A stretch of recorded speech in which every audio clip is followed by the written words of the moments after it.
let's say you're socially anxious. Okay, so what happens when you're socially anxious? You go to a party, your heart's beating. Why? The party is a monster.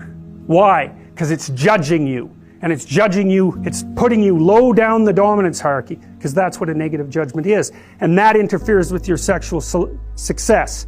And that means that you're being harshly evaluated by nature itself. Right? So you are confronting the dragon of chaos when you go into the social situation. And so what do?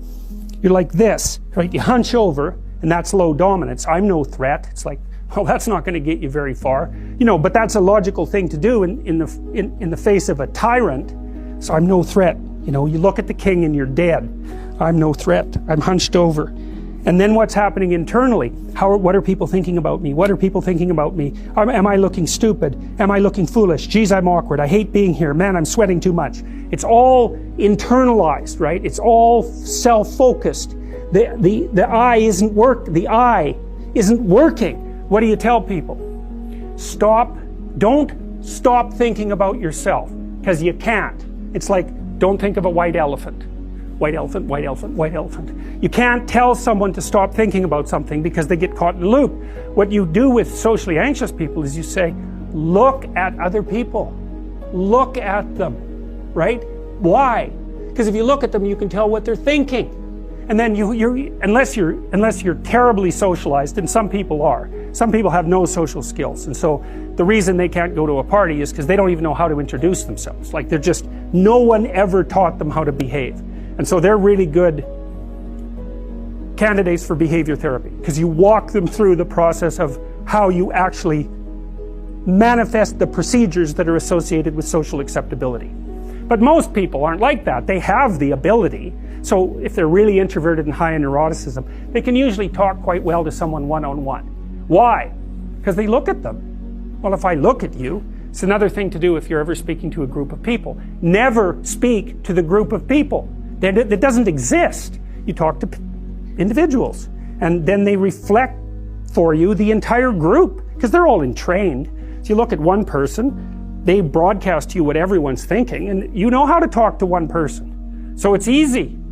So as soon as you focus on the person, not you, you push your attention outward, use your eye, you push your attention outward, and you start watching. Well, then all your automatic mechanisms kick in, and you stop being awkward. Because if we're talking and I'm looking here, I don't know what you're going to do next, and I'm going to put disjunctions into they're like bad chords in the melody of our conversation. And the reason is I'm not paying attention. So that's why the eye is the thing at the top of the pyramid. It's like the thing that enables you to win the set of all possible dominance hierarchies is the eye. Pay attention. Pay attention. That's the critical issue. That's why the Egyptians worshipped Horus. That's why Horus was the thing that rescued Osiris from the depths. It's the capacity to pay attention. What do you pay attention to most? What your right hemisphere signals as anomalous. It attracts your attention. It's like, this isn't going quite right. I'm not looking at that. Wrong. That's what you look at. That's what you look at. What's not going right. Because that's the terrible monster that might eat you, but it's also the place you get all the information. So that's why it's useful to have discussions with your enemies, because they will tell you things you do not know. And that's such a great thing, because if you don't know them, well, you're not very smart, are you? You know, there may be a time when you go somewhere that's the thing you need to know. And maybe your enemy will tell you why you're such a fool, you know, and a bunch of other things that aren't true too. But even one thing that's accurate, it's like, yeah, thanks very much, man. Maybe I'll do some work on that, and I won't have to carry that forward.